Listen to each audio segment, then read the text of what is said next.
नमस्कार दोस्तों, homeopathy with Sachin में आप सब लोगों का बहुत बहुत स्वागत है। दोस्तों, आज मेल जो पुरुष होता है उसकी कुछ खास दवाइयों की सीरीज मैं शुरू कर रहा हूँ। बहुत सारा कन्फ्यूज़न हम देखते हैं इंटरनेट पे।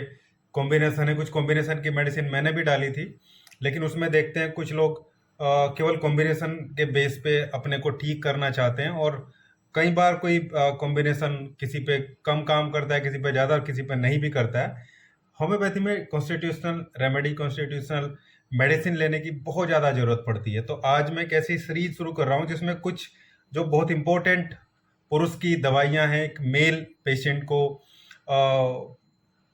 जो एक्टिविटी, जो अंतरिम पल वो अपने पार्टनर के साथ में व्यतीत करता है, उसके लिए जो बहुत अच्छी होम्योपैथिक दवाइयाँ हैं, उसमें जो प्रॉब्लम आने लगती हैं उसको मैं आप लोगों के सामने डिस्कस करूंगा। इस सीरीज में आज हम पहली इंपॉर्टेंट मेडिसिन, और जो सबसे बढ़िया मेडिसिन है, सबसे ज़्यादा हम देखते हैं लोगों पे ये असर करती है, खासकर जिन लोगों की एज 35 से लेके और 50-55 के आसपास है, उनको प्रॉब्लम आती है। तो वहाँ पे बहुत अच्छे तरीके से ये मेडिसिन जो है वो अपना रिजल्ट और आपको एक अच्छा ट्रीटमेंट जो है ये प्रोवाइड करती है।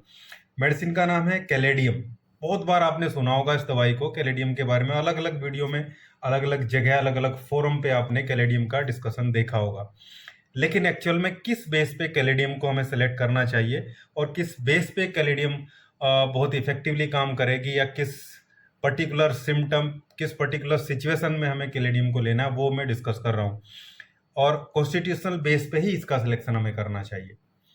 सबसे पहले देखते हैं, ये जो कैलेडियम का पेशेंट है वो काम पढ़ने पे बिल्कुल एब्सेंट माइंडेड हो जाता है। ब्रेन का सिम्टम बहुत जरूरी है इसमें जानना। यानी कि कोई आदमी है, वो जब उसको जरूरत पड़ेगी पर्टिकुलर चीज को याद करने की, तब उसको भूल जाएगा, और ऐसे भूल जाएगा जैसे कि उसके बिल्कुल भी याद नहीं है, बिल्कुल भी नहीं जानता है उस बारे में। भले ही थोड़ी देर पहले वो चीज उसके याद हो, वो बोलता रहेगा थोड़ी देर पहले मेरे याद था, वो हो दिमाग में। इस तरीके की चीजें रहेंगी। और कई बार तो इतना एब्सेंट माइंडेड होता है कि मान लो कोई पर्सन किसी काम को करके भी आ रहा है, और थोड़ी देर में वो भूल जाएगा कि वो काम उसने किया भी है या नहीं किया। उसको कंफर्म करने की कोशिश भी करता है कि काम वो उसके द्वारा हुआ है या नहीं हुआ है। ये इसका एब्सेंट माइंडेड है, बहुत भुलक्कड़ किस्म का आदमी होता है। घटनाओं के बारे में इसको कोई खास अंदाजा और खास चीजें जो है इसको याद नहीं रहती हैं। दूसरा, जब ये पेशेंट, अगर आप डॉक्टर हैं उसके तरीके से देखेंगे, तो ये अपने सिम्टम बहुत अच्छे से बता भी नहीं पाता है डॉक्टर को, क्योंकि इसको पिछली घटनाओं के बारे में कुछ पता ही नहीं है। बहुत अच्छे से एक्सप्लेन नहीं कर पाता है ये जो मरीज होता है, जो पेशेंट होता है डॉक्टर के सामने भी। इसी से ये पहचाना जाता है कि इसको समस्या है, लेकिन अपने आप को ऐसे ये रिप्रेजेंट करता है जैसे कि ये सब कुछ भूल गया है, या कोई चीज इसने करी भी नहीं है।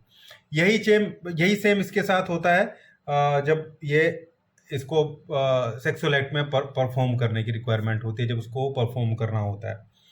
क्या होता है नॉर्मली पूरा दिन, ये बहुत इंपॉर्टेंट सिम्टम है, इसी के बेस पे इसको सिलेक्शन करना है।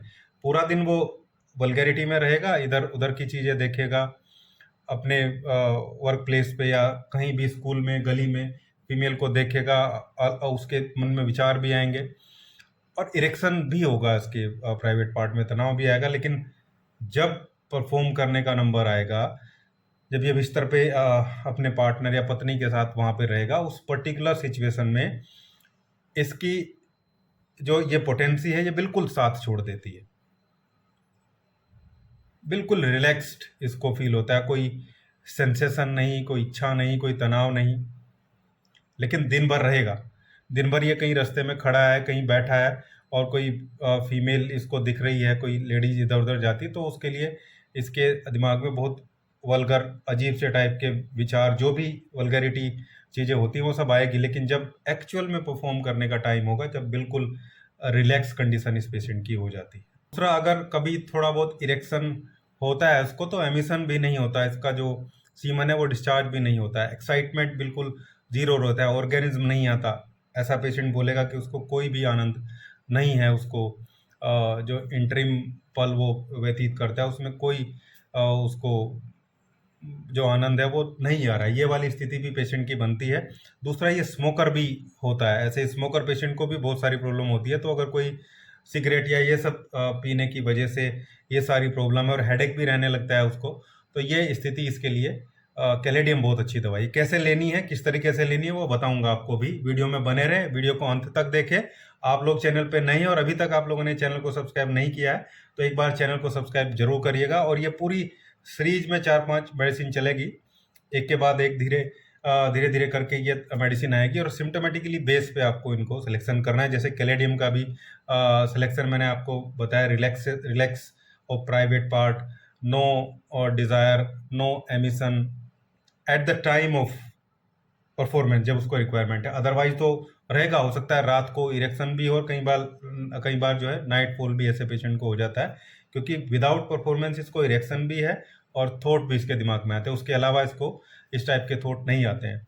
दूसरा, लगातार ऐसी मेंटल स्थिति बने रहने के कारण ये बहुत चकित सा रहने वाला हो जाता है। थोड़ी थोड़ी आहट से ये डर जाता है, जैसे कुछ पीछे कुछ आवाज हुई, ये बैठा है आराम से तो उसी से ये डर जाएगा। दरवाजे की जो आवाज है उससे भी ये डरने की कंडीशन में चला जाता है।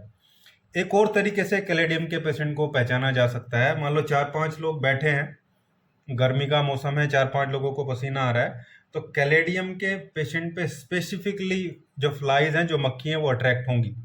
थोड़ा मीठापन इसके पसीने में आ जाता है और आप देखेंगे कि कैलेडियम का पेशेंट 4-5 लोगों में गर्मी में बैठा है, अगर थोड़ा भी पसीना उसको है तो उसकी तरफ मक्खियां अट्रैक्ट होती हैं। ये बहुत पिक्यूलर सिम्टम कैलेडियम का है। इस सिम्टम पे आप कैलेडियम पेशेंट को दीजिए और देखिए उसके बहुत सारे, ना केवल मेल की प्रॉब्लम, इवन और भी बहुत सारी जो समस्या, जो प्रॉब्लम है उसकी, वो उसमें आप देखेंगे कि उसको रिलीफ लगा है, उसको आराम लगना शुरू हो गया है।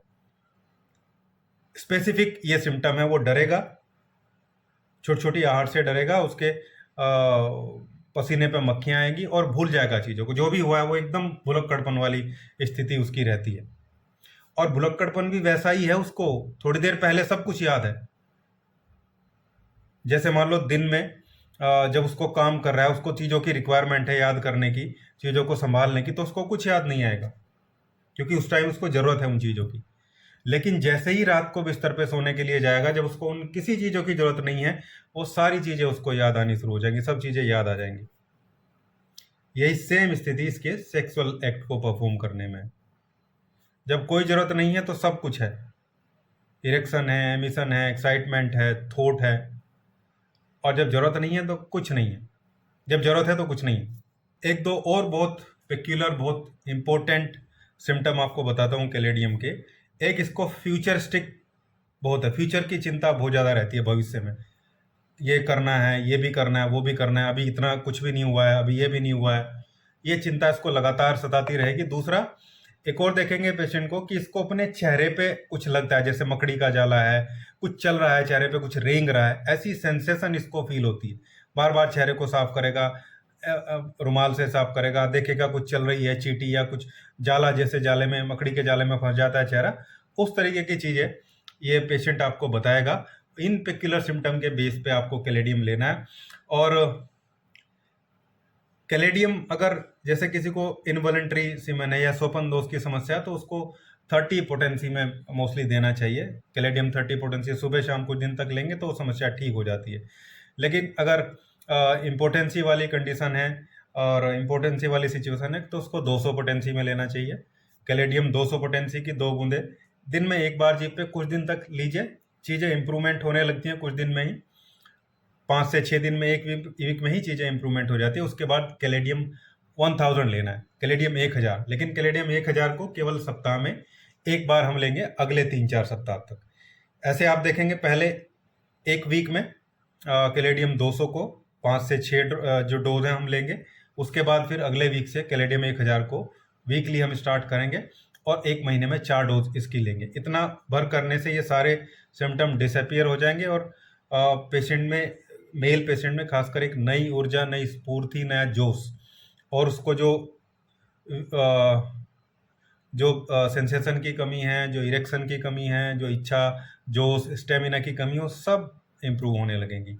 हाँ, इस दौरान में पेशेंट को एक अच्छी न्यूट्रिशन फुल डाइट जो है वो लेनी चाहिए, ताकि न्यूट्रिशनल डेफिशिएंसी जो उसके दिमाग में लगातार चीज़ें घर कर गई हैं उनकी वजह से हो जाती है। ये सब करेंगे तो कैलेडियम बेस्ट रेमेडी है। तो ये थी हमारी पहली रेमेडी जो मेल की सबसे बढ़िया रेमेडी भी है, सबसे ओपनली प्रिस्क्राइब, सबसे ज़्यादा प्रिस्क्राइब होने वाली रेमेडी है। उम्मीद करता हूँ सिम्टोमेटिकली बेस पे पेक्यूलर सिम्टम जो 4-5 मैंने आपको बताए हैं, इस बेस पे आप कैलेडियम को सेलेक्ट करेंगे और वीडियो आप लोगों को अच्छा लगा होगा। वीडियो अच्छा लगा है तो लाइक करिएगा, शेयर करिएगा, चैनल को सब्सक्राइब जरूर करिएगा।